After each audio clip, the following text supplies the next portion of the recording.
Hello guys, welcome back to my channel. I am your Debratna and again welcome back to another makeup tutorial. আমরা সবাই জানি সরস্বতী পুজো খুব দেরি নেই আর সরস্বতী পুজো মানেই আমাদের কাছে হলুদ শাড়ি। তাই আজকে একটা হলুদ শাড়িতেই তোমাদের সাথে মেকআপ টিউটোরিয়াল শেয়ার করব। তো চলো দেরি না করে শুরু করা যাক। ফার্স্টেই নিভিয়া ময়শ্চারাইজার দিয়ে ভালো করে ফেসটাকে ময়শ্চারাইজ করে নেব। অনেকদিন ধরেই ভাবছি একটা মেকআপ টিউটোরিয়াল শেয়ার করব সরস্বতী পুজো উপলক্ষে।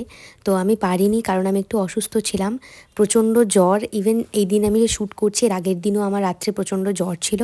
এই দিন একটু বেটার ফিল করায় আমি ঝটপট শ্যুট করে নিয়েছি দেরি না করে। শীতকালে ফেসটাকে ভালো করে হাইড্রেট রাখাটা খুব ইম্পর্টেন্ট, তো সেই জন্য আমি একটা হাইড্রেটেড ময়শ্চারাইজার ইউজ করছি। তোমরা যে কোনো ময়শ্চারাইজার ইউজ করতে পারো। মেকআপটা একটু ডিভি ফিনিশ করার জন্য আমি এখানে সুইস বিউটির ইলুমিনেটিং প্রাইমারটা ইউজ করে নিচ্ছি। দীর্ঘদিন হলো আমি এই প্রাইমারটা ইউজ করছি, তো আমার মনে হয় এই প্রাইমারটা গরমকালের জন্য খুব একটা অ্যাপ্রোপ্রিয়েট নয়, তবে শীতকালে যে কোনো স্কিন টাইপে তোমরা ইউজ করতে পারো। গরমকালে অ্যাপ্রোপ্রিয়েট নয় কারণ গরমকালে আমাদের প্রচণ্ড ঘাম হয় এবং এই প্রাইমারটা অনেকটা অয়েলি, যার জন্য ঘামের সাথে অয়েলটা মিক্সড হয়ে গিয়ে আমাদের মেকআপ কিন্তু গলে যাওয়ার চান্সেস অনেক বেশি। তো সেই জন্যই কথাটা বললাম আমি। এরপর আমি কালার কারেকশন করে নিচ্ছি ইনসাইটের এইচডি কনসিলার প্যালেট থেকে। এই প্যালেটের 2 নাম্বার শেডটা দিয়ে আমি এখন কালার কারেকশন করে নিচ্ছি। ফার্স্টে অ্যালিওরের প্যানকেক ব্রাশটা দিয়ে অ্যাপ্লাই করেছি, তারপর একটা বিউটি ব্লেন্ডার দিয়ে আমি ব্লেন্ড করে নিচ্ছি ভালো করে ফুল ফেস এবং নেকে কালার কারেকশন করার পরে এখন আমি ফাউন্ডেশন ইউজ করে নিচ্ছি, যেটা ইনসাইটের এইচডি ফাউন্ডেশন, যার শেড নাম্বার LNP15। এই ফাউন্ডেশনটা আমার খুবই ভালো লাগে কারণ এর শেডটা আমার সাথে এক্স্যাক্ট ম্যাচ করে, প্লাস এর ফিনিশটা ভীষণ ভালো, একদম dewy finish, light to medium coverage, খুব বেশি কভারেজ না। যদি সিঙ্গেল লেয়ার অ্যাপ্লাই করা হয় তাহলে মিডিয়াম কভারেজ প্রোভাইড করে, আর যদি 2-3টে লেয়ার অ্যাপ্লাই করা হয় তাহলে কিন্তু খুব ভালোভাবেই একটা ফুল কভারেজ প্রোভাইড করে। আজকে আমি যা যা প্রোডাক্ট ইউজ করেছি সবকিছু ডিটেলস আমি ডেসক্রিপশন বক্সে দিয়ে দিয়েছি, তোমরা চাইলে চেক আউট করে নিতে পারো। আর আজকে আমি যা প্রোডাক্ট ইউজ করেছি সবকটাই লো টু মিডিয়াম রেঞ্জের মধ্যে রয়েছে। এরপরে ফেসটাকে হাইলাইট করার জন্য আমি কনসিলার ইউজ করেছি ইনসাইটের সেম প্যালেট থেকে 4 নাম্বার শেডটা। এই প্যালেটটাও অয়েলি, যার জন্য এটা শীতকালের জন্য অ্যাপ্রোপ্রিয়েট প্যালেট। গরমকালে খুব টাফ এটা ইউজ করা, বিকজ গরমকালে ঘামের জন্য সমস্ত মেকআপ গলে যেতে পারে। তো সেটার জন্য আমি আগে থেকেই তোমাদের জানিয়ে দিচ্ছি এই প্যালেটটা কিন্তু শীতকালের জন্য ভালো এবং specially for dry skin people. Oily ফেসদের জন্য এটা একদমই না। যদি তোমাদের সারা বছর স্কিন অয়েলি থাকে তাহলে এই প্যালেটটাকে অ্যাভয়েড করবে। আর যদি শুধুমাত্র গরমকালে তোমাদের ফেস অয়েলি থাকে, শীতকালে তোমাদের কোনো প্রবলেম নেই, অয়েল কন্ট্রোল থাকে, তো তখন তোমরা এই প্যালেটটা ইউজ করতেই পারো। কনসিলারটাকে ভালো করে অ্যাপ্লাই করে ব্লেন্ড করে নেওয়ার পর এখন আমি কম্প্যাক্ট দিয়ে সেট করে নেব। কম্প্যাক্টের জন্য আমি ইউজ করেছি মেবলিনের ফিটমির compact, which is in the shade 128 warm nude. যারা একটু ডিভি ফিনিশ লুক পছন্দ করো তারা এই কম্প্যাক্টটাকে অ্যাভয়েড করো, বিকজ এটা একটা ম্যাট ফিনিশ কম্প্যাক্ট, যেটা অ্যাপ্লাই করার পরে ফুল ফেস একদম ম্যাট হয়ে যায়। বাট আমার যেহেতু ড্রাই স্কিন হওয়া সত্ত্বেও প্রচণ্ড ঘাম হয়, সেই জন্য আমি একটু ম্যাট ফিনিশ কম্প্যাক্ট পছন্দ করি। তো এটা আমার খুবই ফেভারিট একটা কম্প্যাক্ট বলতে পারো। এরপর আমি ব্রঞ্জিং করে নিচ্ছি, যেটা সুগারের mini bronzer, shade number 02 woody wonder. Sharp bronzing পছন্দ না করলে এই প্যালেটটা ইউজ করতে পারো কারণ এটার পিগমেন্টেশনটা খুব হালকা, আর শার্প ব্রঞ্জিং করতে হলে অনেকটা প্রোডাক্ট অ্যাপ্লাই করতে হবে, দেন গিয়ে শার্প ব্রঞ্জিং হবে। আমি যখন সফট সাটল লুক ক্রিয়েট করি, বিশেষ করে যখন ট্রেডিশনাল লুক করি, তখন এই ব্রঞ্জারটা অ্যাপ্লাই করাটা বেশি প্রেফার করি। ফুল ফেস কন্ট্রোল না করলেও নোজ কন্ট্রোলটা আমার বেশ পছন্দের, তো সেটা আমি করলে কি হয়, ফুল ফেসের কন্ট্রোলটা অটোমেটিক হয়ে যায়, যেটা করতে লাগে না। অনেক সময় ফেসটা অনেক ডিফাইন লাগে।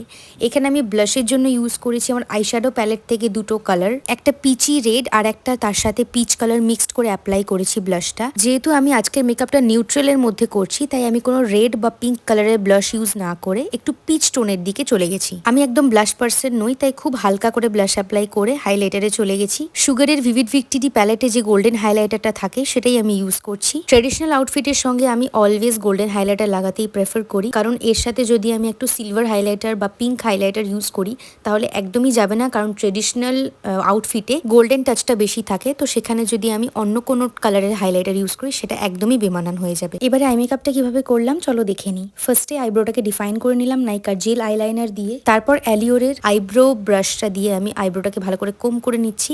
এরপরে কাজলে চলে যাব ডাইরেক্ট, যেটা আমি প্লামের কাজল ইউজ করেছি। ফেস মেকআপের সময় আইলিডটাকে ভালো করে প্রেপ করে নিয়েছিলাম, তাই আর এক্সট্রা করে ওটা করলাম না। লোয়ার ওয়াটার লাইন, আপার ওয়াটার লাইন দুটোতেই আমি কাজল অ্যাপ্লাই করেছি। আই মেকআপটা যাতে তোমরা একটু ভালো করে দেখতে পাও তাই তোমাদের জন্য জুম করে দিলাম। এরপর লোয়ার ল্যাশ লাইন বরাবর একটু ব্রড করে আমি কাজলটা অ্যাপ্লাই করে নিচ্ছি, কারণ আমি এটা স্মোকি কাজল লুক করতে চাইছি। তোমরা অনেকেই আছো যারা শুধু কাজল পরতে পছন্দ করো, আমার চোখে শুধু কাজলটা ভালো লাগে না আমি মনে করি, তো সেই জন্যই আমি কখনো শুধু কাজল অ্যাপ্লাই করি না, অলওয়েজ লাইনারের সঙ্গে কাজল অ্যাপ্লাই করি।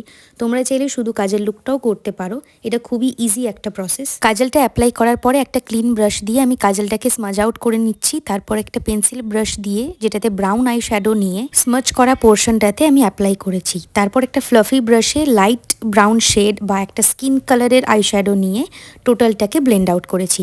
এরপরে কাজলটা আমি আপার লিডে অ্যাপ্লাই করেছি অ্যাজ আ স্মোকি আইলাইনার লুকের জন্য। তারপরে আপার পোর্শনেও সেম ভাবে ওই ক্লিন ব্রাশটা দিয়ে আমি স্মাজ আউট করেছি। আর লোয়ার ল্যাশ লাইনের মতো এরপরে ব্রাউন আই শ্যাডো, তারপরে একটা স্কিন কালারের আই শ্যাডো দিয়ে টোটালটাকে ব্লেন্ড আউট করেছি। এরপর ছোট্ট করে ইনার কর্নারটাও ড্র করে নিয়েছি। টোটাল আইলিডে আইলাইনার অ্যাপ্লাই করিনি। কোথাও যাওয়ার সময় আমাদের হাতে এত সময় থাকে না যে আমরা খুব সুন্দর করে একটা হার্ড আই মেকআপ করবো, তো সেই জন্যই আমি একটা ইজি প্রসেসের আই মেকআপ দেখালাম। আই মেকআপের অনেক ভ্যারাইটিস আছে, তোমরা যেটা দেখতে চাও কমেন্ট করে জানিও। আমি এরপরে চেষ্টা করব সেই আই মেকআপটাই তোমাদের সাথে শেয়ার করার। টোটাল আই মেকআপটা কমপ্লিট করার পরে আমি ইনার কর্নার আর ব্রাউ বোনে হাইলাইটার অ্যাপ্লাই করে নিয়েছি। যেটা ফেসে অ্যাপ্লাই করেছিলাম সেই হাইলাইটারটাই ইউজ করছি। আই মেকআপ ছাড়া আমার কাছে মেকআপ অসম্পূর্ণ। তো আজকের আই মেকআপটা তোমাদের কেমন লাগলো অবশ্যই কমেন্ট করে জানিও। এটা আমার খুব ফেভারিট একটা আই মেকআপ, তোমাদের জন্য আমি অলওয়েজ চেষ্টা করি যেন খুব ইজি একটা আই মেকআপ দেখাতে পারি। এরপরে আমি মাস্কারা অ্যাপ্লাই করে নিচ্ছি, যেটা মেবলিনের ফলসিজ ল্যাশ লিফট মাস্কারা। এই মাস্কারাটার ভলিউম ভীষণ ভালো, তাই জন্য আমি খুব পছন্দ করি মাস্কারাটাকে। এবারে আমি লিপস্টিক অ্যাপ্লাই করবো, যার জন্য একটা ওয়েট ওয়াইপস দিয়ে আমি লিপসের সমস্ত মেকআপ মুছে ফেললাম। আমার আউটফিটে যেহেতু রেড কালারটা রয়েছে এবং মেকআপটা ছিল নিউট্রাল টোনের মধ্যে, তো সেই জন্যই আমি একটু ব্রাউন কাইন্ড অফ লিপস্টিক পরবো। তো সেই জন্য আমি লিপ লাইনারের জন্য ইউজ করছি Swiss Beauty lip liner in the shade 12 dark chocolate. আমি কখনো লিপ লাইনার দিয়ে ওভারলাইন করি না। আমার যেরকম লিপের স্ট্রাকচার আমি সেরকমই লিপ লাইনার দিয়ে লাইনিং করি। তো লিপ লাইনার দিয়ে ভালো করে লিপটাকে ডিফাইন করে নেওয়ার পরে আমি ফিঙ্গার দিয়ে ভালো করে লিপ লাইনারটাকে ব্লেন্ড আউট করে নিচ্ছি। নিউড শেডের লিপস্টিক লাগানোর সময় যদি এরকম ভাবে লিপ লাইনারটাকে ভালো করে ব্লেন্ড আউট করে নেওয়া যায় তাহলে একটা স্মুথ ব্লেন্ডেড লুক আসে। তো সেই জন্যই আমি এরকম ভাবে ব্লেন্ড করে নিলাম। এরপরে Swiss Beauty pure matte lipstick in the shade 213 bare এই শেডটা অ্যাপ্লাই করেছি। এই লিপ শেডটা আমার খুব ফেভারিট একটা লিপ শেড। এরপরে সেটিং স্প্রে ইউজ করেছি মেবলিনের ফিটমির। এরপর একটা ছোট্ট টিপ আর জুয়েলারি দিয়ে মেকআপটা শেষ করলাম। আমি যে লং সীতাহারটা পরে আছি এটার লিঙ্ক তোমাদের ডেসক্রিপশন বক্সে দিয়ে দিয়েছি, তোমরা চেক আউট করে নিতে পারো। আজকের লুকটা তোমাদের কেমন লাগলো অবশ্যই কমেন্ট করে জানিও। সরস্বতী পুজোর পাশাপাশি যারা নিউলি ম্যারিড রয়েছে তাদের জন্য এই লুকটা একদম অ্যাপ্রোপ্রিয়েট একটা লুক। আমার এই লুকটা যদি তোমরা রিক্রিয়েট করো তাহলে ফেসবুক ইনস্টাগ্রামে ফটো বা স্টোরি পোস্ট করে আমাকে ট্যাগ করতে পারো। আজকের মতো চলি, দেখা হচ্ছে তোমাদের সাথে অন্য কোনো নতুন মেকআপ লুকে। তোমরা ভালো থেকো, সুস্থ থেকো, টাটা।